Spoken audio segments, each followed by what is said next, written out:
Coming up on Top 30, drivers are becoming more distracted than ever by their own cars. Puerto Rico might rebuild its power grid the Tesla way. And is McDonald's going vegan? These stories and more are here on Top 30. For the first time in 7 years, the US economy has lost more jobs than it created. The United States lost 33,000 jobs in the month of September. This is according to new job numbers released by the Bureau of Labor Statistics. Economists had thought the US would add about 80,000 jobs. There are two main reasons that didn't happen: Hurricane Harvey and Hurricane Irma.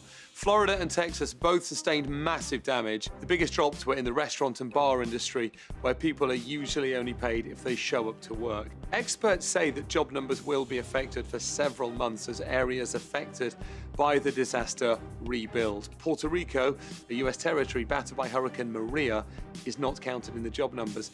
Elsewhere, the news is better. Unemployment is down to 4.2%, its lowest rate in 16 years. Wages were up by nearly 3% from last year, but some economists say that number could be artificially high because of lower wage workers staying home, again, due to hurricanes. About 1.4 million people stayed home from work due to bad weather, the highest number in decades. These are your quick hits. White House Chief of Staff John Kelly's personal cell phone was compromised, and Politico reports the breach may have happened as far back as December when he was Secretary of Homeland Security. A memo circulated by the White House last month has triggered concern in the West Wing about what information may have been obtained. The cost of your Netflix subscription is going up next month. The streaming company announced that U.S. subscribers with the standard plan will see a jump of $1 per month, and premium plans are going up $2. The basic plan will remain the same. McDonald's is testing out a new vegan burger, but before you get too excited, it's only available right now in Finland. But if the soy-based McVegan does well, it could eventually roll out in the U.S. A new article alleges that a powerful Hollywood executive sexually harassed women for decades. The New York Times reports that Harvey Weinstein, the founder of Miramax and the Weinstein Company, has settled harassment claims with at least 8 women. Actress Ashley Judd alleges she went to Weinstein's hotel room for what she thought was a business meeting. She found him wearing just a bathrobe. She says he asked her to watch him shower and to give him a massage. Some of Weinstein's female assistants allege that they got the same requests. One said that she was asked to arrange meetings with, quote, vulnerable women who hope he will get them work. Weinstein's companies have won Oscars for movies like Pulp Fiction, Good Will Hunting, and The King's Speech. Some of his former assistants are now executives themselves, but most of them say they signed contracts forbidding them from criticizing the company. Many of the women who received payouts allegedly agreed to remain confidential. In a statement to the New York Times, Weinstein said, quote, I want a second chance in the community, but I know I've got work to do to earn it. He will also take a leave of absence. Ashley Judd said, women have been talking about Harvey amongst ourselves for a long time, and it's simply beyond time to have the conversation publicly. The New York Yankees used Ohio's favorite son to taunt the Cleveland Indians before the start of their series. Check out what the Yankees tweeted: a picture of LeBron James holding up the team's hat with the hashtag Pinstripe Pride. The picture is from an Indians-Yankees game 10 years ago and caused an uproar among Cleveland fans back then. LeBron was just 22 years old and told the New York Post he likes the Yankees because he grew up rooting for winners.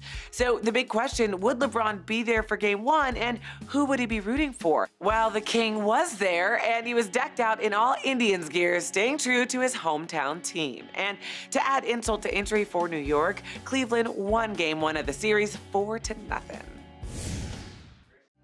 Disgraced Republican Congressman Tim Murphy announced plans to resign from Congress effective October 21. The Washington Post reported the announcement was made by Speaker of the House Paul Ryan, who said he'd received a letter of resignation from Murphy. In a statement, Ryan said it was Dr. Murphy's decision to move on to the next chapter of his life, and I support it.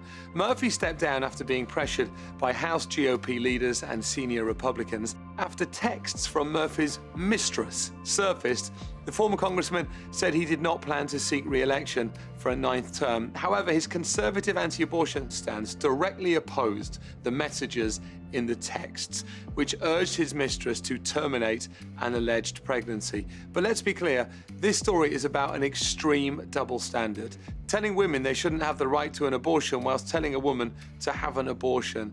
It's hard not to conclude there really is something wrong with politics. Thousands attended an emotional vigil for a Las Vegas police officer killed during the mass shooting. Officer Charleston Hartfield was off duty when he was attending the country music show. Fellow officers lined up and held candles to pay tribute to his 11 years of service. The sheriff says Hartfield jumped into action, escorting people out of the packed venue and helping officers arriving on the scene. Hartfield leaves behind a wife and 3 children. We're starting to hear emotional stories of strangers helping strangers during the tragedy as well. This picture shows a man shielding a woman from the gunfire. In another picture, you see civilians helping carry victims to get medical treatment. And some people use their personal vehicles to transport others to the hospital. The number killed is tragic, but without the bravery of everyday Americans, there could have been even more victims. Let's go to the New York Stock Exchange for our Fox Business Minute with your friend of mine, Nicole Pedalidis. Nicole, I am hearing big news about the stock market. That's right, Richard. Stocks are hitting milestones that we have not seen in 20 years. What's even bigger is that investors do not see many obstacles that could send the stock market lower, crediting an economy that's growing and the hope that a tax overhaul is going to boost jobs and profits. Boeing is looking to take taxis from the street to the skies. Well, the aerospace company says it's busy planning for a future filled with flying taxis and hybrid-powered aircraft. It could reduce travel time and costs for trips under 1,000 miles. Eventually, the company hopes they'll run on battery power alone and even be piloted remotely. And get this, Elon Musk says he can power Puerto Rico. The founder and CEO of Tesla and Solar City says he's ready to talk, proposing that his company could rebuild the country's electricity system with only solar and battery electricity. Musk tweeting, Puerto Rico could be that flagship project. Excellent, Nicole. How much is this idea a reality? Well, Elon Musk says he's already done this for some smaller countries and islands around the world. So he's ready and definitely says it can be done for Puerto Rico. And oddly enough, the few people who have solar panels in Puerto Rico are among the few who actually have power right now. Taylor Swift's new hit has made news for a lot of reasons. The feud with Katy Perry, the darker image, and now for saving lives. I'm sorry, the old Taylor can't come to the phone right now. The Iowa Department of Transportation put up this sign using the lyrics you just heard. Old Taylor can't come to the phone, but they switched the next line to say, because she's driving, as a message to keep drivers off their phones. Iowa puts out a new pop culture-based theme each Monday on 70 road signs across the state as part of the Zero Fatalities campaign. In the past, drivers have seen Star Wars signs, texting and driving will lead to the dark side, and a Pokemon reference. The road is no place for a Pokemon chase. Traffic fatalities in Iowa are down about 10% from last year, and let's hope these signs are part of the solution. In an unprecedented move, Ohio State University says it will fill any financial aid gaps in order to ensure their students can afford going to college. According to TimesReporter.com, all in-state students who qualify for Pell Grants, which is federal aid for low-income college students, will have any tuition or mandatory fee disparities paid for by the university. The new policy was a part of a 50-year, $1.1 billion deal between Comprehensive Energy Management and Ohio State University.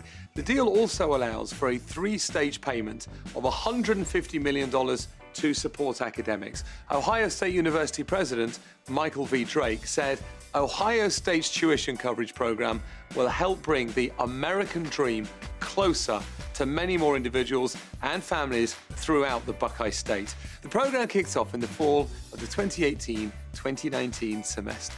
Socialism we can all get behind.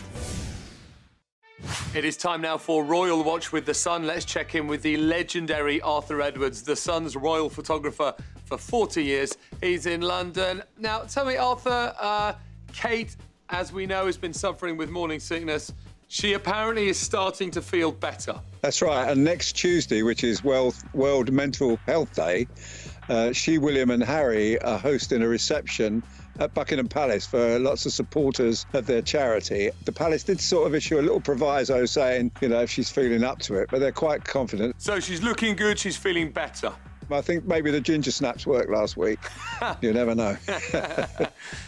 Now, you yourself, Arthur, have been in Malta with Prince Charles this week.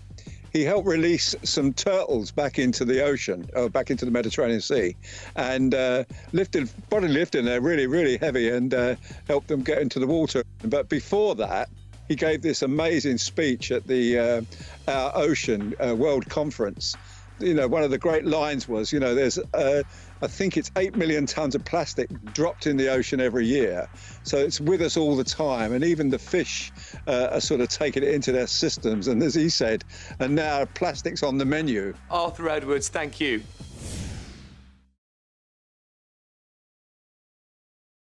In today's Hometown Stories from Fox 29 Philadelphia, ex-offenders are getting a second chance thanks to a new program. State Rep Jordan Harris announced he secured a grant to train former convicts to clean overgrown lots throughout the city. It's an opportunity for those men and women to get a new skill so that when they're finished their program, they can become gainfully employed. Participants clear over 50 pounds of trash per day. Not only are they making their community cleaner, but they're also engaging in a positive activity. The people that need a second chance, this is your second chance. Like, it's everything that you would wish you could get. In our second story from Fox 13 Tampa Bay, a former Marine is now a gold medal winning athlete at the Invictus Games. Started by Prince Harry, the Invictus Games honor military service members who were wounded in combat. After losing 3 limbs in Afghanistan, Mike Nicholson found comfort in sports.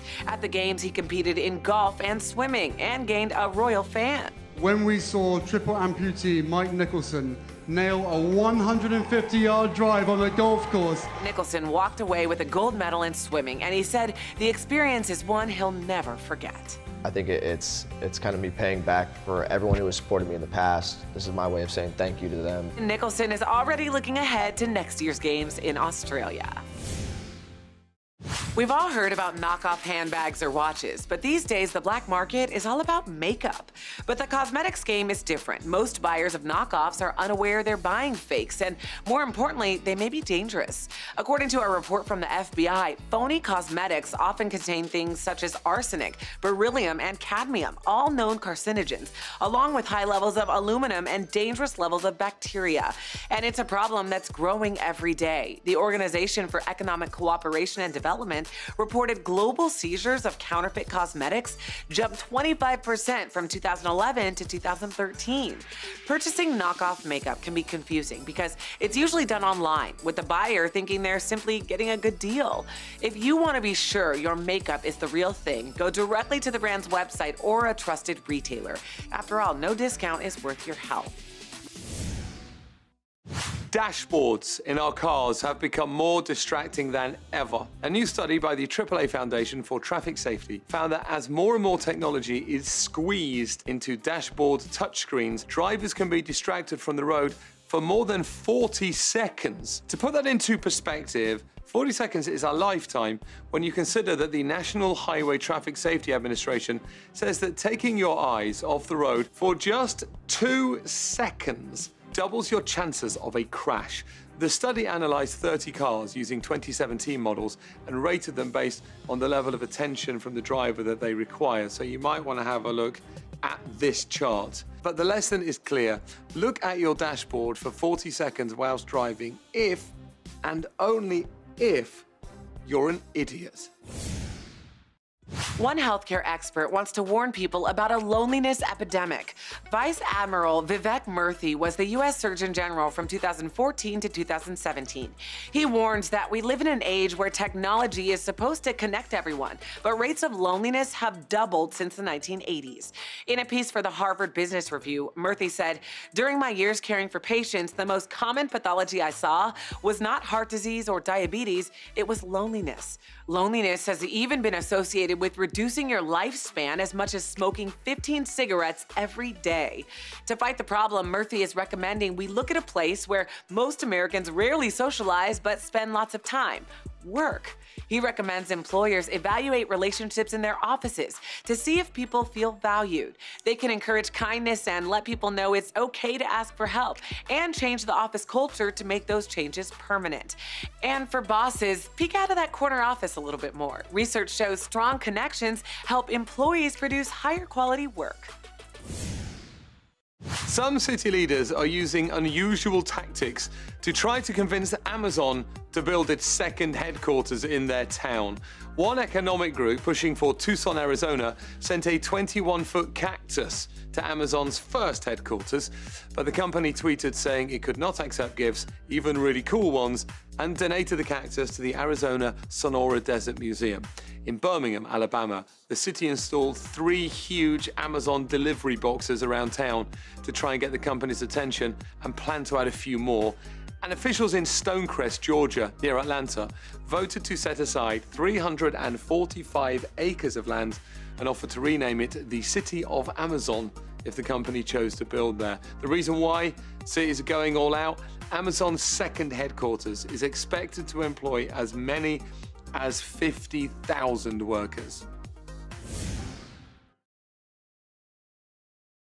A South Carolina woman opened a package that had been mailed to her thinking it would be a yoga mat, but ended up calling the police over the contents. According to the Herald Online, the woman, who asked to remain anonymous, found 2 separate bags, each containing roughly 10,000 oxycodone pills worth $400,000. Drug Unit Commander Marvin Brown said that dealers often ship packages, like the one in question, to empty houses where someone is waiting to pick it up.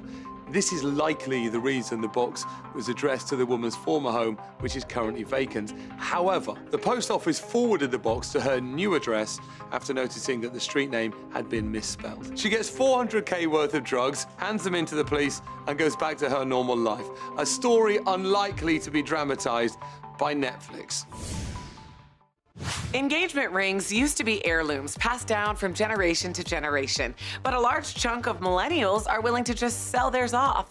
A new report from Forbes says nearly 4 out of 10 millennials would sell their engagement ring to fund a major life event like buying a house or traveling. This is a significant increase from previous generations, in which just 23% said they would sell their rings. Andrew Brown, president of WP Diamonds, thinks millennials have shifted their spending priorities with a large focus on planning for the future. He says they value quality of life above all, so trading in diamonds for experiences or adjusting their engagement ring choices for pieces that better suit their lifestyle and future makes more sense to them than wearing or holding on to something because they feel they're supposed to. Well, I guess I'm old because no way I'm selling this. The president of HBO admitted this week the network mishandled the announcement of its new series, Confederates. The show will apparently depict an alternative reality where a new civil war is underway and slavery has continued. Its announcement in July was met with outrage online. That included the hashtag #NoConfederates, trending on Twitter thanks to April Rain. She also started the Oscars So White campaign in 2015. At a Vanity Fair event this week, HBO's chief executive Richard Plepler said that the show's idea has noble intentions that were lost in the announcement. Where we screwed up is we tried to announce a complicated subject in a press release of 3 paragraphs. That was a huge mistake. Confederate will be produced by Game of Thrones creators David Benioff and D.B. Weiss, who will also be written by 2 black writers, Nichelle Tremble-Spellman and Malcolm Spellman. All have done press about the show since July in an attempt at damage control. People are mad about a show that they haven't seen and doesn't exist yet, which is basically a waste of everyone's time, but it is rare for a network president to admit a mistake. She was shot by the Taliban, became an international symbol for women's education, and at 17 was the youngest person ever to win the Nobel Prize. But now Malala is dealing with something millions of American teenagers go through every year. What do I pack for college? The 20-year-old is headed to Oxford to study philosophy, politics, and economics, and tweeted the question to her followers. Some of the responses include, get flip-flops to wear in the shower and double-sided adhesives to put up pictures. Sounds smart. Someone else suggests protein bars, lots of protein bars. And another person responded, bring your vision of the world and share it, please. Well, that's one idea we can all get behind. That is it for today's Top 30. Here are some stories coming up that are worth knowing about. Black Friday lines this year could be shorter than ever. Why experts say the deals are dead. Your children might be playing with toys that are filled with mold, and this New York apartment could set a record. It cost $51 million. These stories and more coming up on the next Top 30.